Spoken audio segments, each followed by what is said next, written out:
I was 21, broke, and stuck in my final semester of college when a family friend offered me a chance to house sit for a week. A quiet place in the suburbs, free food, big TV. Honestly, the house was oversized and modern, one of those open-plan places with cold floors and way too many windows. It sat near the edge of a wooded neighborhood, on a long, quiet street with hardly any streetlights. The first night was peaceful. I watched a movie, ate half a frozen pizza, and crashed on the big sectional couch in the living room. The second night, not so much. It started with a sound, just past 3 a.m., a subtle knock. 3 soft taps coming from the back door near the kitchen. At first, I figured it was the wind, or maybe even the ice machine, but then it came again. 3 knocks, same rhythm, deliberate. I peeked around the corner, and for just a second, I swear I saw a figure retreating from the glass. I locked the back door, even though I was pretty sure it already was, and turned on the patio light. Nothing. Just the trees swaying and the pool cover rustling a little in the breeze. That night, I slept upstairs, door locked. The next day, I walked the backyard in the daylight. No footprints, no damage, but something felt off, like being watched, from just out of frame. Night 3, that's when it escalated. I was upstairs in the guest room, scrolling on my phone, when I heard footsteps. Not outside, inside. Somewhere downstairs. I froze. The steps were slow, heavy, almost deliberate. One step, pause, then another. It's getting closer now. I muted my phone and sat up in bed, heart pounding, trying to convince myself it was just the house settling, but the footsteps didn't match that. They were too human. I called out, "Hello?" But no one answered. Then came the knock again. 3 taps. This time, from the inside of the garage door. I grabbed a baseball bat from the closet, crept to the top of the stairs, and turned on every light in the house. Nothing. Nobody. Every door was still locked. That was the first night I called the cops. They showed up about 20 minutes later, polite, but very skeptical. They walked around the property, asked if I'd been drinking. One of them said, "These new houses creak like crazy. You'd be surprised how sounds bounce around."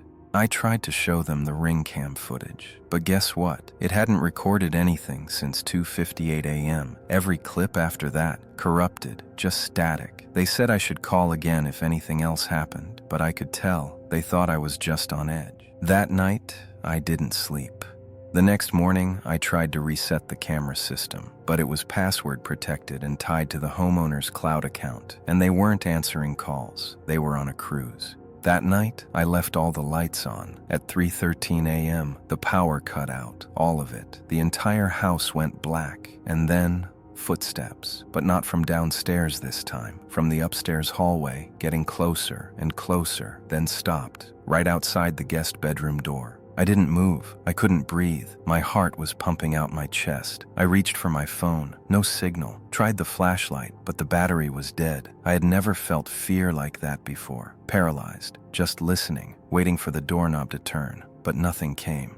Just silence. When the sun rose, the power came back to life like nothing had happened. I packed my bags and immediately left. Later, I asked the homeowners if they'd ever experienced anything strange. They hesitated at first. Then they said the last sitter left after only 2 nights.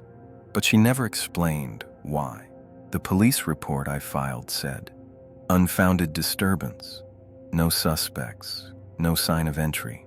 But I know what I heard. I know what walked through that house at 3 a.m. But whatever it was, it didn't need to use a door."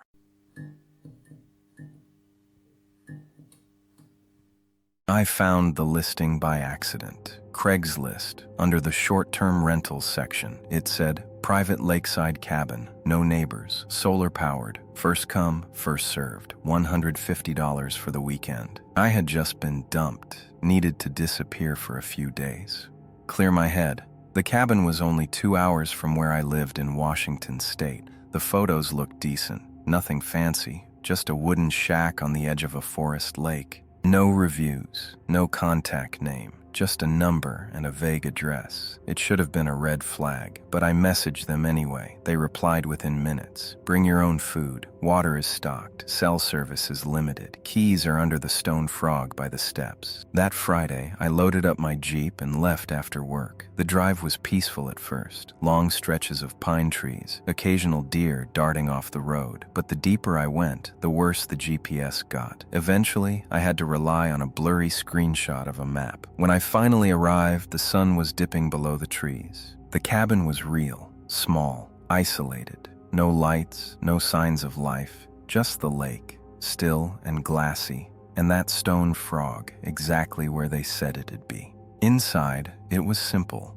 One room, a cot, a small table, shelves stocked with canned goods, no power outlets, just an old solar lamp, a stack of firewood, and a musty smell, like wet paper. I should have left that first night. I woke up at 2:12 a.m. to tapping on the window, not knocking, but tapping. It was rhythmic, like someone using their fingernails. I stayed completely still. Then eventually, it stopped. The next morning I checked around the cabin. Nothing, just old boot prints. Mine, I assumed. The second night, the tapping came back.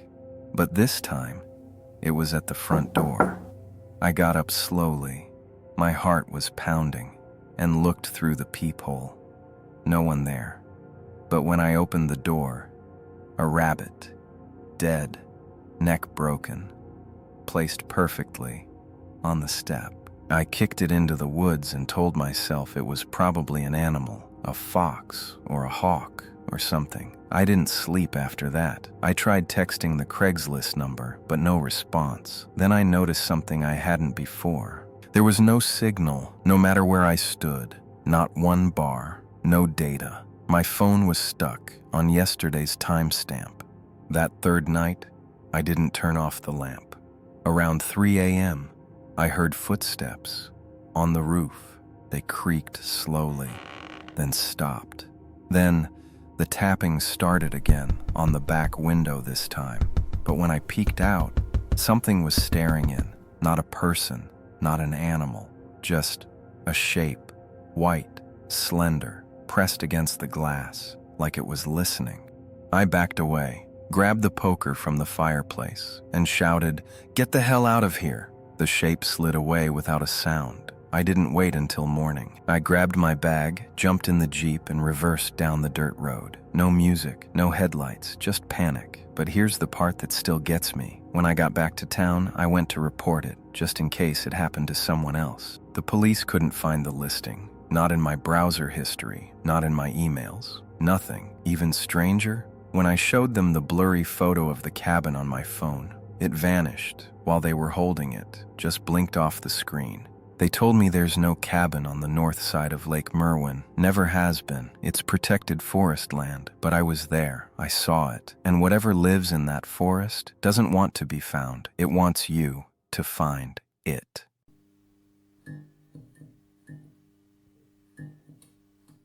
Back in 2017, I was desperate for work. I just moved back home after college, couldn't find a steady job, and at 24, I was living with my parents again. I was applying to everything, Indeed, Glassdoor, ZipRecruiter, even Craigslist. I know, Craigslist isn't where most people go for real jobs, but I was broke, and the listing seemed normal enough.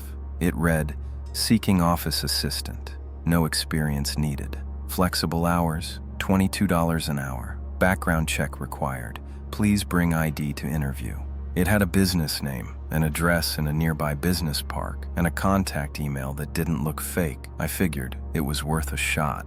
The interview was scheduled for Saturday morning, 10 a.m. I thought that was weird. Who interviews on a weekend? But again, I needed the money. So, I showed up. The building was tucked behind a row of car dealerships, kind of hidden, but not in a creepy way. Glass entrance, no company sign. Inside, it was completely empty. No receptionist, no chairs, just a hallway with flickering fluorescent lights, and a small piece of paper taped to the wall that read, "Interview, Suite 3B. I walked down the hall, past 3A, and stopped at 3B.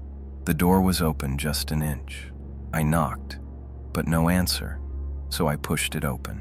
The room was empty, just a single folding table, 2 plastic water bottles, and a stack of blank papers. Then, I noticed the camera, a small black webcam, on a tripod, facing the table. There was no computer, no wires, just the camera, pointed right where I'd be sitting. I was about to walk out when a voice spoke, not in person, but from a speaker. It said, "Have a seat. The interview will begin shortly." I froze. "Who is this?" I asked. No response, just a faint hum from the webcam. Then the voice again, "Please hold your ID up to the camera." I backed away. "Yeah, no thanks." As I turned to leave, I noticed something on the floor, just outside the door. A wallet. I picked it up. Inside was a driver's license, belonging to someone else. Jason R. Miller, age 26. Address, 1 town over from mine. The photo looked wrong, like it had been scanned, flattened somehow, like a photocopy, glued into the plastic. The whole thing felt wrong. I shoved the wallet into my pocket and ran out of the building. Back at home, I tried Googling the company name again. Nothing, not even cached results. I emailed the contact, but it bounced back. The address doesn't exist, and the Craigslist listing, gone. But here's the worst part. 3 days later, I got a text. No name, no number. Just, "You missed your appointment. Don't reschedule." I went to the police and brought them the wallet. They ran the ID. It belonged to someone who was reported missing back in 2015. His case was unsolved. He was last seen heading to a job interview in the same business district I was just in. I haven't used Craigslist since, and if you're ever offered a job interview in a building with no signage, no reception, and no paper trail, walk away, or better yet, run.